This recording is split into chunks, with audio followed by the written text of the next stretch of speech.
Hi, I'm Michelle, the Irritable Vegan. I'm here to share my vegan low FODMAP journey and hopefully take some of the BS out of IBS. Today I've got something a little bit different for you. I'm finally ready to open my copy of Low FODMAP and Vegan, What to Eat When You Can't Eat Anything, and I thought it might be fun if you opened it along with me. Let's take a look.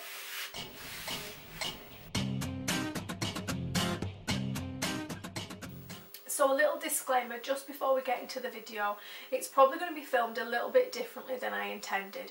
That's because you may be able to tell I am absolutely full of the lurgy. I've just started coming down with tonsillitis, so I apologise for the lack of any visual. It was all I could do this morning to get out of bed and put a bra on, so apologies for that. I really hope my voice holds out for the rest of the video. I am going to be away for a couple of weeks and I'm not sure if I'll be able to get videos done in that time. So while I'm here and while I can, I really wanted to get this film for you. Plus I'm so excited to see the book. I've been dying to see the book since it arrived at Christmas, and I just really haven't had the opportunity to really get into it. So I'm really hoping that it's going to help me with my reset, and I'm really excited to show it to you. So let's get into it.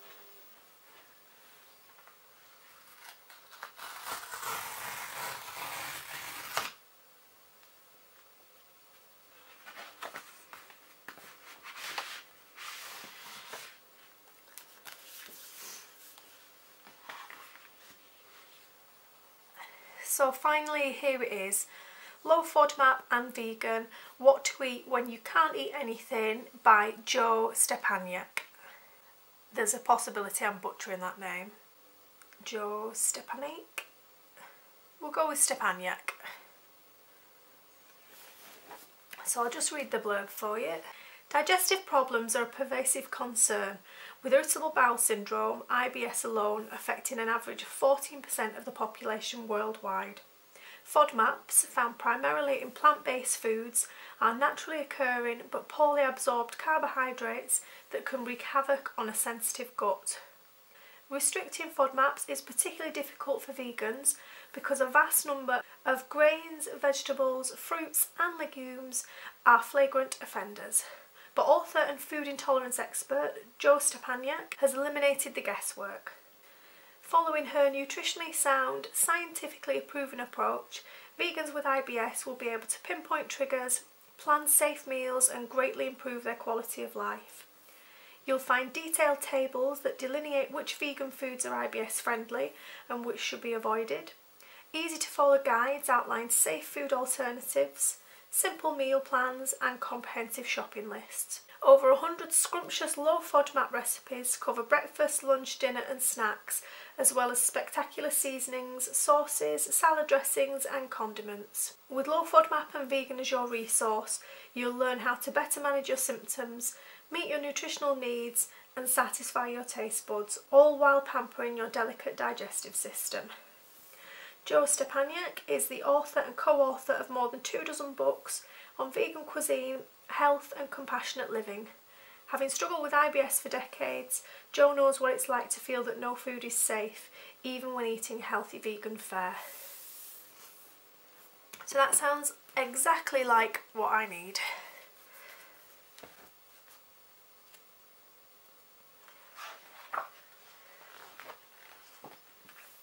So let's just take a quick look.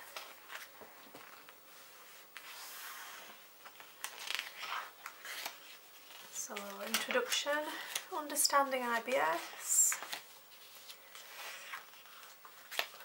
treating IBS,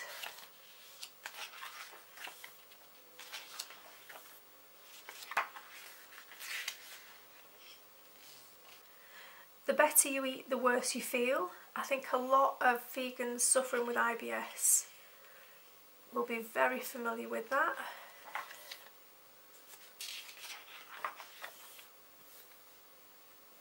So we've got green,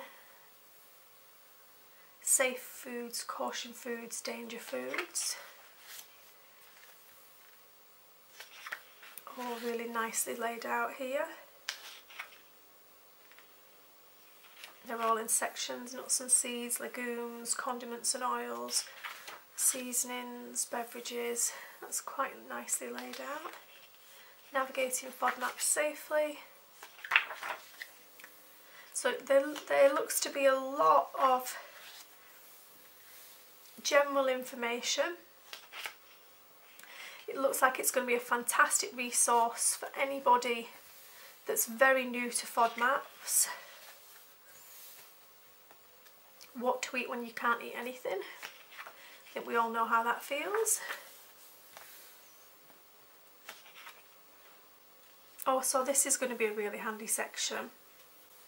It's a little bit swap this for that. So instead of these high FODMAP foods, choose these low FODMAP foods instead.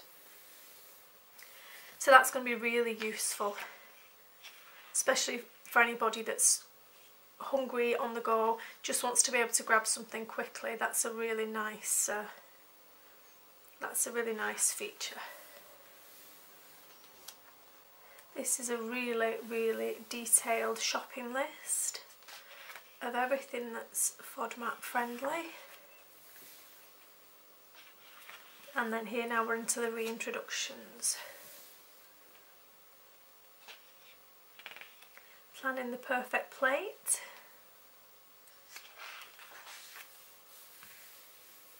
Meal by meal, day by day. So anybody that is looking for a little bit more help, there's a structured 7-day meal plan there.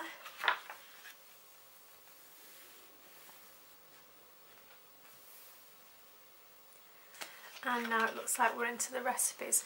So a good section of the book, I'd say at least the first third of the book is dedicated to the understanding of IBS and FODMAPs. So that's a really handy resource. I know for myself, even from the dietitian, I was given one tiny little booklet and basically sent on my way to fend for myself. So I'm going to really, really enjoy taking some time to get right into that. And then here we've got some staples. So she's right back to basics, even in regards to making her own milk. Feta cheese, bacon strips, marinated tofus. So she's right back to basics, so literally making everything from scratch by the looks of it.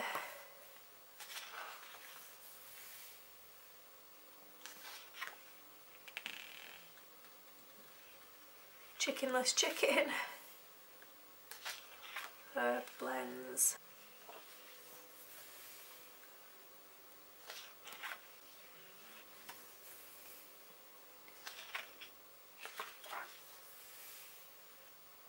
hummus. Oh, lentil hummus. Oh, that's interesting.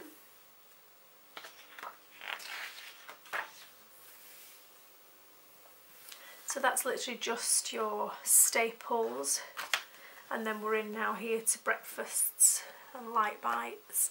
The only thing I would say, as a very visual person, I would have really liked to see some photography in here.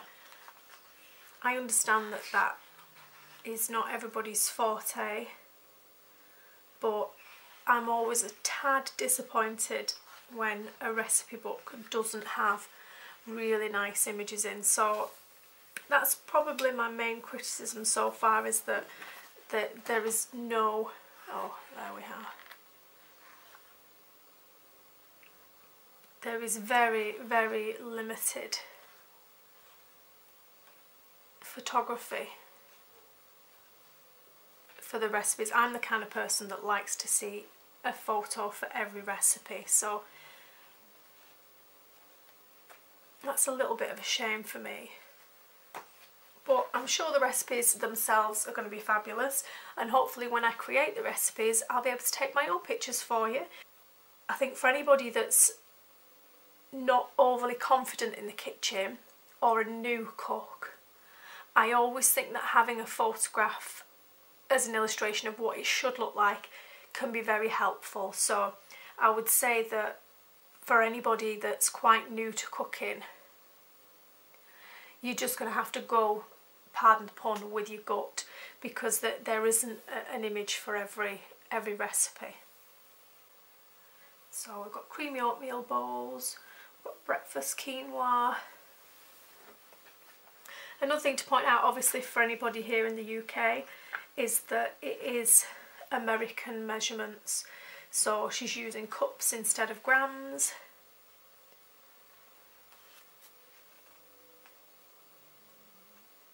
And I think I saw the liquids measured as quarts somewhere.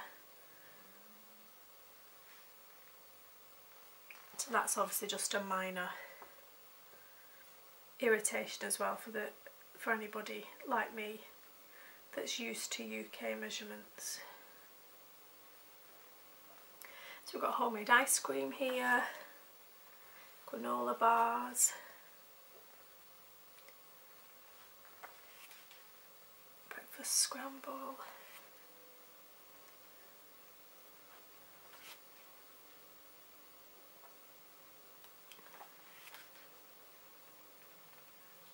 ginger glazed tempeh, barbecue tempeh short rib,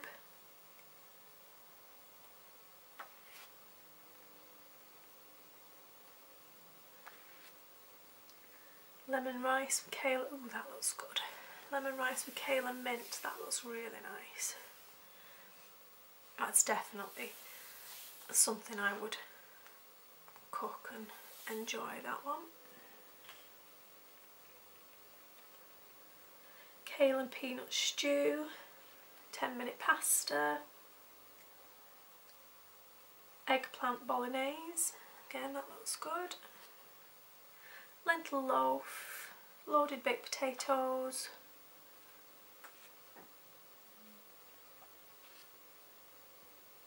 and get over into sauces, gravies, salsa, red pepper sauce, peanut sauce, pesto, salad dressings, marinades. I suppose this kind of stuff is really good for jazzing up quite a plain dish. Soups, sandwiches and salads.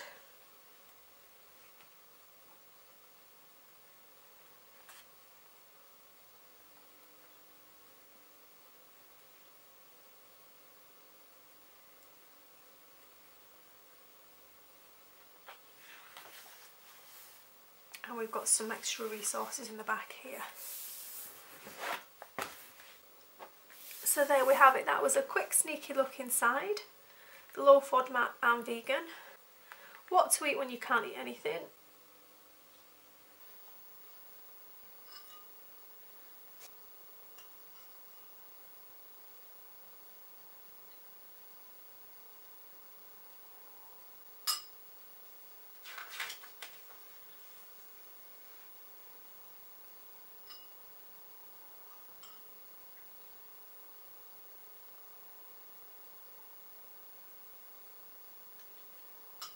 So that was exactly what I needed. I've spent the whole morning curled up on the couch. I've read the book cover to cover. I've just had a lovely bowl of homemade turmeric and quinoa soup, so my throat's feeling much better. I apologise it's not sounding any better, but it definitely feels better, and I'm ready to talk about the book. So I did make some notes as I was going through the book, so apologies, I will keep referring to them here. I'm sorry, I'm not being rude. I just have a really bad memory and I wanted to cover everything in as much detail as possible for you. So let's start with the pros and cons of the book. I always like to get the negatives out of the way first, so I'm going to start there. So first of all, obviously the measurements. I believe the author is US based, so all the measurements, the cooking temperatures, everything is in US measurement, which is cups, quarts and Fahrenheit. It's something that UK readers find a little bit irritating, and I will say that particularly for anybody just starting the low FODMAP diet, anybody just starting with their elimination phase, I do think that grams are going to be much more reliable for you. So the easiest way to do this, I think, is to cross-reference with the Monash app and just make sure that the cups she's referring to match the size of the cups in grams that you have at home. And if they don't, you're always going to be better weighing it out in grams. But hopefully you'll be able to find some kind of cup, even if it's not the traditional measuring size cup. It could be a small teacup, it could be a small mason jar, just something that gives you as close to the cup measurements that she's using as possible. Failing that, you can always cross-reference it with the Monash app, which includes everything in cups, portions and grams. So that's probably going to be the strictest, most reliable way of doing it. Once you get into your maintenance phase, you've got past the restriction phase, then I think the cups are going to be fine. They're going to make it much easier for you. But just to begin with, I think you're much safer sticking to grams. The other thing I would say is that she does use a very wide range of dried herbs and spices. Now, for somebody like myself who uses a lot of herbs and spices, I really do believe in the healing properties of natural herbs and spices. So I do use them a lot throughout my cooking. But I think for anybody that's on a budget, for anybody that's fairly new to cooking, and for anybody that much prefers to follow a recipe to the letter, to make all the recipes in the book, you're going to need to outlay for quite a lot of herbs and spices. Now, if you're going to use those herbs and spices in future, then that's not an issue. But if you're only likely to make one or two of the recipes from the book, and you're not somebody that does tend to use a wide variety of herbs and spices, then I just think that can be a little bit of a negative. Like I've said, for myself, I rarely follow a recipe from start to finish anyway. I'm forever adapting, tweaking. I'll use what I've got to hand. I know what works as good substitutes for certain things. So I'm quite confident that I could make most of the recipes in here with what I have in my cupboard, regardless of whether or not I have exactly the same ingredients. But for anybody that hasn't got that experience in the kitchen, that hasn't got that confidence, then it might just seem a little bit overwhelming, the array of herbs and spices that she sometimes uses. And the flip side to that is that obviously the herbs and spices are offering a lot of flavour and variety into the meals without relying on necessarily higher FODMAP items such as stock cubes, flavourings, things like that. So she's bringing a lot of natural flavour to the dishes, which as far as I'm concerned can only be a good thing. But for anybody that's just a little bit newer or working with a budget, I would really say don't stress too much if you can't buy all of the ingredients all at once. And most of them use such a tiny amount that they will come in handy for future recipes, as long as you're willing to commit to continue using them. I wouldn't advise anybody to rush out and buy one spice or one herb just to use in one recipe. So I think you're going to get by just fine using this book if you don't necessarily have every single ingredient that's listed in terms of herbs and spices.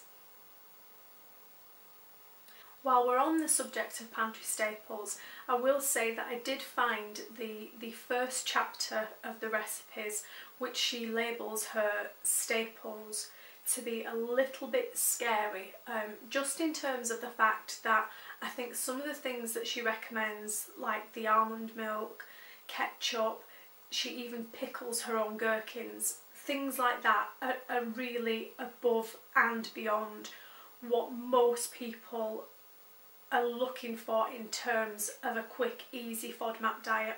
I do think that there are going to be alternatives out there that are FODMAP friendly or do contain FODMAPs in tolerable amounts. So I don't think it's necessary to start pickling your own vegetables and making your own milk. That being said, if you're up for that, then that is absolutely brilliant. Myself, I've just bought myself some nut milk bags because it's something I really want to get into. But for anybody that's feeling a little bit overwhelmed by the idea of the FODMAP diet as a whole, I just think that coming to that as the first example of what to make can be a little bit scary in that you think, oh my word, I can't even eat the most basic things without needing the time, the ingredients, and even just the inclination to make those things for yourself. So that was one thing that I think some people might find off-putting. And all I would say to you is that it's a lovely idea, but it's not necessary that you're out there milking your own almonds every day in order to be able to follow a FODMAP diet. It's just that this author has gone into real minute detail, and she really is controlling every aspect of her diet.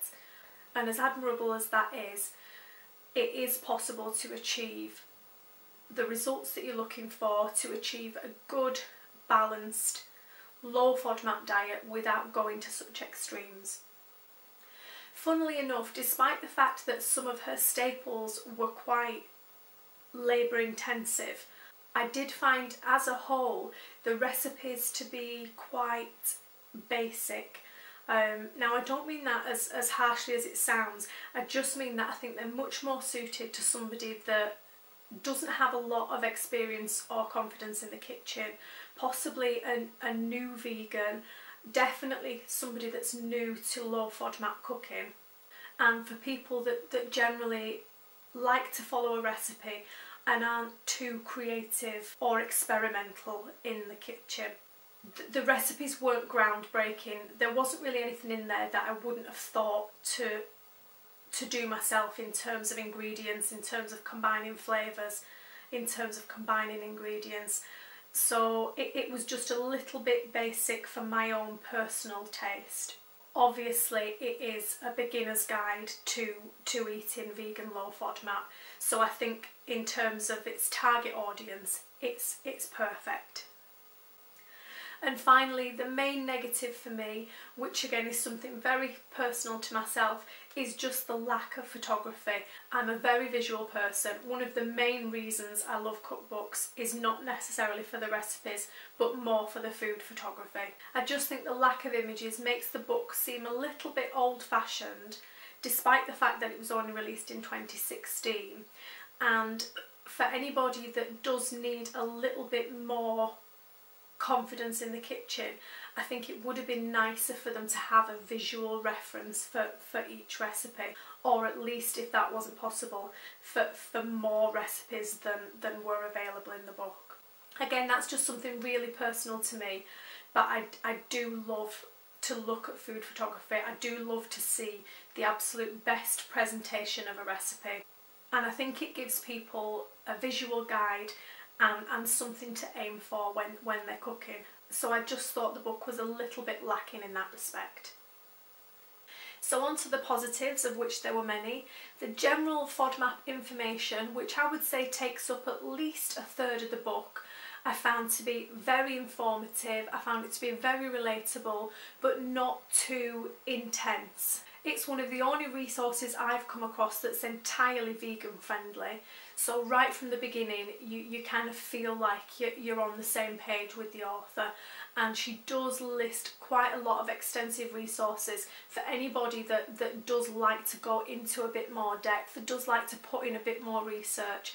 The information is there for each individual to decide exactly how deep down the rabbit hole they want to go. But for the mainstream reader, anybody that's really just looking for a resource to help them get started on the FODMAP diet, it's really not going to be too overwhelming, which I think is a real positive for this type of book. The second thing I loved is lists and tables. I love lists and tables. So everything's really well laid out. There were shopping lists, there were lists of food alternatives and food swaps. There was obviously the lists of the red, amber and green light foods. There's a guide to planning the perfect plate by choosing something from each section to give a well-rounded meal. And all in all, I thought it was really helpful to see it all laid out like that. And as I say, I just love a good list, so for me that's always going to be a plus.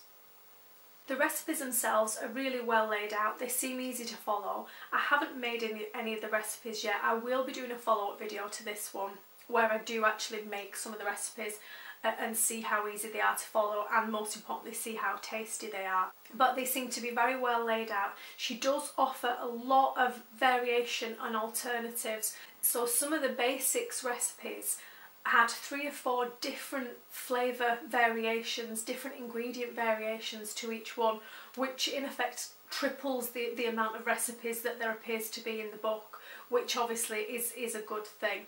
And also she uses quite a lot of suggestions as to how to use certain items, which again is really good for anybody that is a little less experienced in the kitchen and wouldn't really know how to then combine certain ingredients together to make a whole meal. So I think she does that really well. So going into a bit more detail about some of the aspects of the book, I have to say that I was sold within the 2nd paragraph of the 1st chapter. I immediately felt that the author understood me, that we were on the same page, and I knew going forward into the rest of the book, literally from that first few lines, that this was going to be something that I could relate to. So the sentence that did it for me, and I'll quote it here, is, "It's become almost heretical to disclose that you don't feel well on a vegan diet." And the second I read that, I was like, yes, she gets it, she gets me, because that is exactly how I felt for a very long time. It's in some ways exactly how I still feel. As somebody that suffered with chronic health problems for a long time, it's something that is very rarely addressed in the vegan community, much to my disappointment. And I just felt immediately like this was somebody that understood exactly how I felt. It could be an age thing, and I imagine that what I'm about to say is probably only relevant to a very small number of people watching. But as an older vegan with chronic health conditions, one of the things that's always been, I feel, most disappointing and most detrimental to the vegan movement is that we are constantly bombarded with images of bright-eyed, bushy-tailed, 18 to early 20s vegans who look immaculate, feel immaculate. They're always looking insta-presentable, insta-ready, and they claim to have cured every ailment known to man just by going on a vegan diet. And I've always found that extremely unhelpful and extremely alienating, and I don't think it represents the vegan community as a whole, which is one of the main reasons that I decided to start my own channel in an attempt to big up the older generation of vegans. I know that makes me sound like a bitter old crone, and I'm really not. I understand the power of enticing people into a vegan diet. I understand the world that we live in is very aesthetic. We're very focused on the idea that if something can make me not only feel better but look better, then it must be better for me. So I'm well aware of all the sales pitch and the sales tactics that's going into selling veganism in this way. But I've always found it to be extremely alienating for anybody older, for anybody that doesn't look like your typical vegan, for anybody that's suffering with any major health conditions, health concerns, diseases, disorders. There is a place for you in the vegan world. Unfortunately, you're just not as well represented. For me, one of the questions that I'm constantly asked, it's usually one of the first questions people ask, is, but how do you feel? And obviously, as somebody that does suffer with health conditions, as somebody that does suffer with IBS, which was made worse by going vegan, it's always a very loaded, highly emotive question for me, because I know that they're wanting me to say, I feel wonderful, I feel cured, I feel the best I've ever felt, I feel 10 years younger, blah blah blah blah blah. And that isn't the answer that most often I can give. And not only do I feel like I'm letting the side down in terms of representing the vegan community, but quite often it can make you feel like a little bit of a failure. And I'm pleased to say that I'm at a stage in my life where other people's opinions have very little sway or effect on me. But I do feel that generally as a whole, the pressure and the expectations that we put on vegans, and this comes from other vegans as well as non-vegans, is sometimes very unrealistic. And for me, I just felt that one little sentence summed up exactly how being a vegan with IBS often makes me feel. So right from the get-go, I was kind of on board with her, and I felt like I had somebody in my corner cheering me on. Another thing I liked is that she does have a little section on how you eat being as important as what you eat, and for me this is something that I've found has a massive influence. I can eat all the right foods, I can eat as low FODMAP as possible, but if I don't eat in the right way, then sometimes that will have no effect, and I can often be flared up with a low FODMAP meal because I'm in a rush, I'm stressed, I'm scarfing it down as fast as possible in front of the TV, I'm not paying any attention to what I'm eating.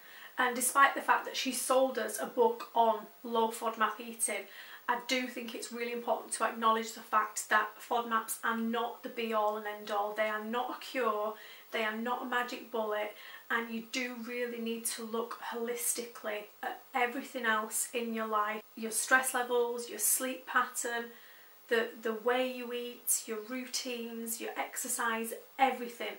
And I really think that was an important thing for her to acknowledge.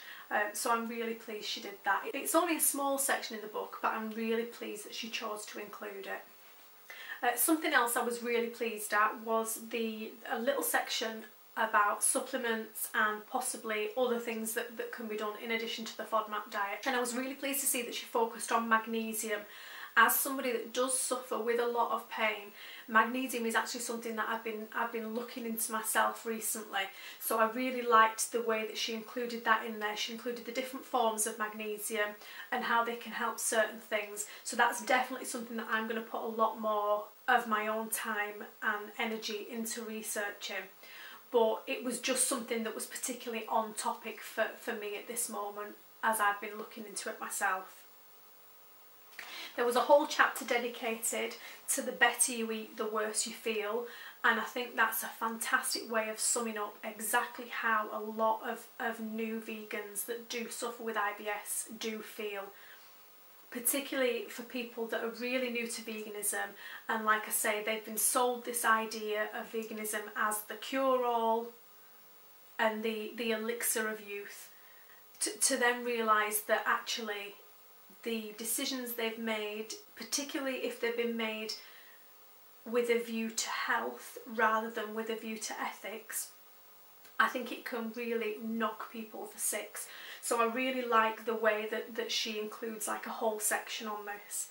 Seeing her list of top triggers really made me smile, because you try find a vegan blog or a vegan recipe, including my own, that doesn't include agave nectar, avocado, cauliflower, dates or cashews. A lot of these ingredients have been very much on trend, very much in the limelight over the last couple of years.